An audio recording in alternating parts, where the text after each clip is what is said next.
Hello दोस्तों, क्या आपको पता है कि हमने एक बहुत अच्छी सिटी है जिसको हमने इग्नोर किया है पोल्यूशन के मामले में। मैं आज ये क्यों बोल रहा हूँ, मैंने पिछली बार आपको बोला था कि जो नेक्स्ट टॉपिक होगा वो होगा मैकेनिज्म ऑफ एक्शन, जो भी हम ड्रग ऑफ चॉइस होती है एलर्जियल रिएक्शन में। पर अनफॉर्चुनेट मुझे ये वीडियो बनानी पड़ी due to the raising concern of the lot of disease, चाहे वो हार्ट डिजीज़ हो, लंग डिजीज़ हो, लंग प्रॉब्लम्स हो, रेस्पिरेटरी प्रॉब्लम्स हो, या स्किन प्रॉब्लम हो, या हमारी आइज़ प्रॉब्लम हो। खासकर जो डायबिटिक पेशेंट है वो ज़्यादा सफ़र हो रहे हैं। दैट्स वाई मैंने सोचा कि मैं पहले इस पे वीडियो बना लूँ। एटियोलॉजिकल फैक्टर्स क्या है इन सारे बीमारियों का। बहुत सारे रीज़न्स है, पर जो सबसे बढ़िया रीज़न है, सबसे जो मेजर काज है इनका, वो है एयर पोल्यूशन। एयर पोल्यूशन जो कि हमारे इंडिया में ऑलमोस्ट हर सिटी इफ़ेक्टेड है, और जो सबसे ज़्यादा हाईली रैंक्ड ग्लोबली हुई है 2024 में भी 2025 में भी, जो मेघालय असम बॉर्डर पे है, जिसका नाम है बरने, जो कि most polluted in the world मानी गई है 2024 में भी और 2025 में भी। अफसोस इसके बारे में किसी ने बात नहीं की अभी तक, सारे दिल्ली के ऊपर ही बात कर रहे हैं। चलो, फर्स्ट खिताब जो है, जो पहला जो खिताब लिया है वो बरने ने 2024 में भी 2025 में भी लिया है, जिसका एयर क्वालिटी बहुत ज़्यादा डटीएस्ट माना गया है, जो कि अनेबल टू ब्रेथ, जो कि वहाँ पर जितने भी पॉपुलेशन है इर्द गिर्द सराउंडिंग काफ़ी दूर है, पर फिर भी वो मोस्ट अफेक्टेड पीपल माने गए हैं ऑल ओवर वर्ल्ड में, जिनको ब्रोंकाइटिस की प्रॉब्लम है, रेस्पिरेटरी प्रॉब्लम है, हार्ट प्रॉब्लम है और स्किन प्रॉब्लम है, और वहाँ पर skin disease and lung cancer ज़्यादा पाया गया है। इसके बाद जो दूसरा खिताब हमको मिला है, जो हमारी आन बान शान है, दिल्ली है, जो हमारी कैपिटल है,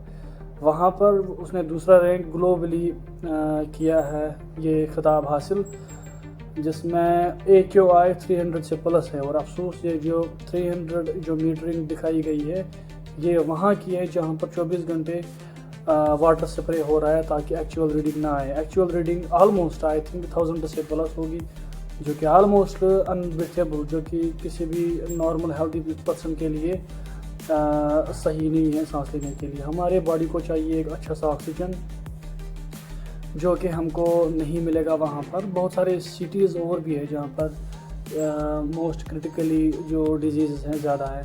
अफसोस इस बात का है कि आने वाले समय में बहुत सारे हॉस्पिटल्स में जगह ही नहीं होंगी एक पेशेंट को ट्रीट करने के लिए।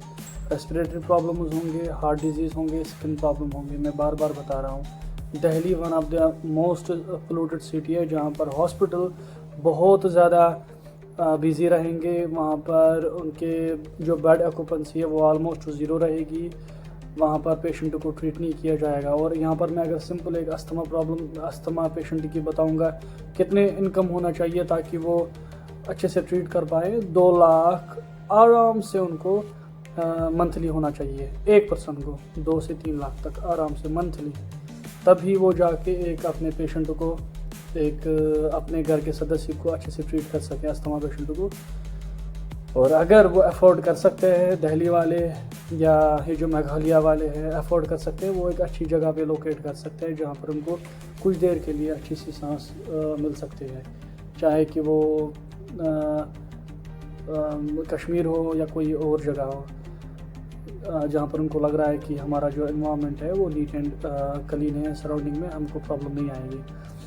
अगर सबसे ज़्यादा सफ़र करेंगे वो डायबिटिक पेशेंट वाले कर लेंगे। क्यों कर लेंगे, मैं अब स्टार्ट कर लेता हूँ। ये वीडियो को स्टार्ट करने से पहले भी मैंने बोला था कि मेरा वीडियो कुछ और था, पर यहाँ पर मुझे जो कि राइजिंग कंसर्न थे, इसलिए मुझे इस पर बनाना पड़ा। ये एक्चुअल डिजीज़ का एटियोलॉजी है, काज है, पोल्यूशन खाली नहीं है ये, पर मेजर यही कंट्रीब्यूट करता है इन सब प्रॉब्लम में। जैसे मैं आपको यहाँ पर सिंपल सा एक एग्जांपल दूंगा। अगर हमारे घर में हमने ताज़ा कोई फिटिंग की होती है, पाइप फिटिंग की होती है, उसमें जो पानी पहले आता है ना बहुत अच्छे से आ जाता है, कुछ देर बाद चाहे 4 महीने, 3 महीने, 1 साल बाद पानी कम आने लगता है। वो क्यों? क्योंकि हमको पता है कि जो हमारे फिटिंग है, जो हमारी जो नले लगे हैं, इनमें अंदर से मेल जमी हुई है। सेम हमारे बॉडी को एक अच्छा वैसी ही फिटिंग कुदरत ने की है, पर क्या है कि आर्टरीज़ है, हम उनको आर्टरीज़ बोलते हैं और वेन्स बोलते हैं। इनको एक फ्रेश ऑक्सीजनेशन ब्लड चाहिए हमेशा, ताकि हमारी बॉडी अच्छे से फंक्शन कर सके। पर क्योंकि हम प्योर ऑक्सीजन नहीं ले रहे हैं, हम जो ऑक्सीजन के साथ एक माइन्यूट से टीनी पार्टिकल्स होते हैं जिनको PM 2.5 का गया है, जो हमको नेकेड आई से नहीं दिखते हैं, जो अंडर माइक्रोस्कोप ही हम देख सकते हैं, वो इन ऑक्सीजन के साथ आ जाते हैं। और क्योंकि वो पूरे शरीर में वो ऑक्सीजन जाती है with the help of blood, तो वो टेनी पार्टिकल्स भी जाते हैं। और जहाँ जहाँ ये जाते हैं वहाँ पर ये जो हमारी आर्टरीज़ के वाल्व हैं उनके साथ अटैच होते हैं। फिर धीरे धीरे पहले 1, फिर 2, फिर 3, फिर 4, फिर धीरे धीरे ऐसे ये बहुत ज़्यादा जो टिनी पार्टिकल्स हो बन जाते हैं, एकोमुलेट एक जगह होते हैं, जहाँ पर हम उसको प्लॉट बोलते हैं, आर्थरोस्क्लेरोसिस बोलते हैं। जिसकी वजह से क्या होता है, जो पहले ब्लड फ्लो था अब वो उतना नहीं है, अब प्रेशर ज़्यादा बन रहा है हमारी आर्टरीज़ पे प्रेशर ज़्यादा बढ़ेगा तो ब्लड प्रेशर बढ़ेगा, ब्लड प्रेशर बढ़ेगा तो हमारी हार्ट को ज़्यादा काम करना पड़ता है, हमारे हार्ट को ज़्यादा काम करने पड़ेगा, मानो कि हार्ट अटैक। ज़्यादा ब्लड प्रेशर हो गया तो स्ट्रोक यानी कि ब्रेन हेमरेज हो सकता है। ठीक है, डायबिटिक पेशेंट है, डायबिटिक पेशेंट को ऑलरेडी ग्लूकोज लेवल हाई होता है हमारी बॉडी में। ग्लूकोज लेवल हाई होता है यानी कि हमारे जो लिपिड्स होते हैं, जो हमारे कोलेस्ट्रॉल होता है वो बड़ा होता है, रेज होता है, वो रेज होता है तो आर्टरीज में सेम वैसे ही ल्यूमन जो एक्चुअल होता है जहाँ पर ब्लड फ्लो आराम से चल रहा था, अब ये जो ग्लूकोज की वजह से, जो लिपिड की वजह से, इन कोलेस्ट्रॉल की वजह से क्या होता है, उनका ल्यूमन छोटा हो जाता है। छोटा हो गया, जहाँ पर पहले स्मूथली फ्लो था अब वहाँ पर थोड़ा सा प्रेशर ज़्यादा बन रहा है हमारी आर्टरीज पे, सेम वैसे ही ब्लड प्रेशर, फिर से हार्ट प्रॉब्लम, फिर से ब्रेन स्ट्रोक का ख़तरा होता है। इसके बाद लंग्स की बात आएगी। मैंने पहले भी बताया कि लंग्स में इफेक्टेड है। इफेक्टेड कैसे है, वहाँ पर गैसेस एक्सचेंज सबसे ज़्यादा होता है, वही करते हैं गैसेस एक्सचेंज लेवल्स, और वो इफेक्टेड होंगे तो lung problem, lung abscess, carcinoma हो सकता है, लंग कैंसर हो सकता है। ठीक है, अब जो हमारे जो सराउंडिंग है, जो ओजोन लेयर है, ओजोन लेयर डिप्लीशन का भी आपने सुना। यहाँ पर मैं एक छोटा सा कंसेप्ट बताऊँगा। हम जब चल रहे होते हैं, हमारे जितने भी स्किन है, वो कंटेक्ट डायरेक्ट किसके साथ होता है, एयर के साथ। एयर पोल्यूटेड है तो जो यूवी रेज होते हैं वो डायरेक्ट हमारे स्किन पे बढ़ जाते हैं, साथ साथ में अकेले वो नहीं बढ़ते, जो हमारी इर्द गिर्द पोल्यूटेड सराउंडिंग है, एयर है, वो भी हमारी बॉडी के साथ होते हैं, तो जिसकी वजह से हमको रेशेस हो जाते हैं, कहीं को स्किन कैंसर होती है, कहीं को फेस प्रॉब्लम, कहीं को कहीं और इचिंग बहुत ज़्यादा। सेम प्रॉब्लम आइज़ में कैसे आ जाती है, हम चलते हैं और कहीं हम चाहे गाड़ी पे हैं या किसी भी मोटरसाइकिल पे हैं, थोड़े जब हम रुकते हैं हमको लगता है कि हमारी आंखों में ना कुछ मिट्टी धूल गई है, जो कि हम नहीं देख सकते, वो एक्चुअली में गई होती है। फिर हम इसको वो करते हैं, थोड़ा साफ़ करने की कोशिश करते हैं, जो कि हमारी जो आइज़ हैं इफ़ेक्ट हो जाती है।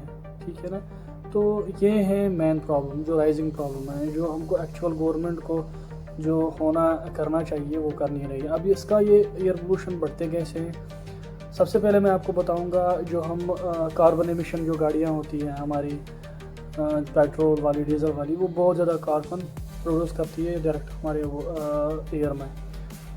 और दूसरा जो आते हैं, जो हम गार्बेज घर में उनको जला देते हैं, उसको ना जलाओ, उनकी अलग एक सेग्रीगेशन होती है, जो म्यूनिसिपल कॉर्पोरेशन है वहाँ पर दे दो, वो अलग अलग ऑन द वे साफ जो वेस्ट देखते हैं, फिर वो उनको किसको सेग्रीगेट करना है, कैसे करना है, कहाँ डंप करना है, वो उनको पता होता है। ठीक है, तीसरा जो मेजर है, सबसे मेजर जो है हमारी जो कंट्रीब्यूट करती है एयर पोल्यूशन, वो है इंडस्ट्रीज़। क्या है, हर एक इंडस्ट्रीज़ में जो है ना सबसे ज़्यादा पोल्यूशन निकलता है, चाहे कार्बन एमिशन हो, चाहे फाइबर हो, पार्टिकल्स हो, क्योंकि फॉरेन कंट्रीज़ में भी है ये सारे सुविधा, सारे इंडस्ट्रीज़ है सबसे ज़्यादा फॉरेन कंट्रीज़ में, पर वहाँ पर एयर पोल्यूशन नहीं है। क्यों है, एक स्पेशल डिवाइसेस लगे होते हैं जो फॉरेन कंट्रीज़ में होते हैं, चाहे वो इलेक्ट्रोस्टैटिक प्रेसिपिटेटर्स होते हैं, बैगस फाइबर होते हैं, जो फाइबर इंडस्ट्रीज़ होती है वहाँ, वो फाइबर टेनी से पार्टिकल जो होते हैं उनको एयर पोल्यूशन होने से रुकते हैं। वो क्या एक डिवाइस होता है, बहुत बड़े प्लेट्स लगे होते हैं,